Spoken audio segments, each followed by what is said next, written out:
भाई इस पूरे चैप्टर का सबसे बड़ा सवाल यही है कि अगर प्राचीन समय में हरम में इतनी साजिशें और खतरे बताए गए हैं तो उनसे बचने का उपाय क्या था और आखिर इस अध्याय के अंत में लेखक क्या सीख देता है। यही इस पूरे चैप्टर की सबसे महत्वपूर्ण बात है दोस्तों इस चैप्टर के अंत में कामसूत्र कहता है कि इन सभी कारणों से एक पुरुष को अपने वैवाहिक जीवन और अपनी पत्नी की सुरक्षा का ध्यान रखना चाहिए।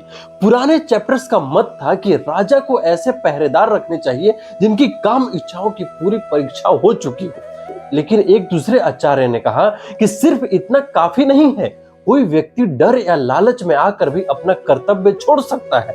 इसके बाद लेखक अपना मत रखते हैं कि वे कहते हैं कि आदर्श पहरेदार वो है जो काम, भय, लालच और निजी स्वार्थ इन सबसे ऊपर उठकर अपना कर्तव्य निभाए। इसके बाद कामसूत्र उन कारणों का भी उल्लेख करता है दोस्तों जिनके बारे में उसमें माना जाता था कि वैवाहिक संबंधों को कमजोर कर सकते हैं, जैसे पति का लंबे समय तक घर से दूर रहना, पत्नी के बीच प्रेम और विश्वास की कमी होना, गलत संगति होना, असावधानी होना और एक दूसरे की भावनाओं की अपेक्षा करना। ध्यान देने वाली बात यह है दोस्तों कि उस समय की सामाजिक मान्यताएं और विचार थे जिन्हें ग्रंथ में दर्ज किया गया है।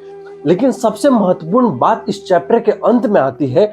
लेखक स्पष्ट कहते हैं दोस्तों कि दूसरे की पत्नी को पाने के लिए बताए गए उपायों का प्रयोग नहीं करना चाहिए। ऐसे प्रयास अक्सर विनाश का कारण बनते हैं और धर्म तथा अर्थ दोनों का नुकसान करते हैं।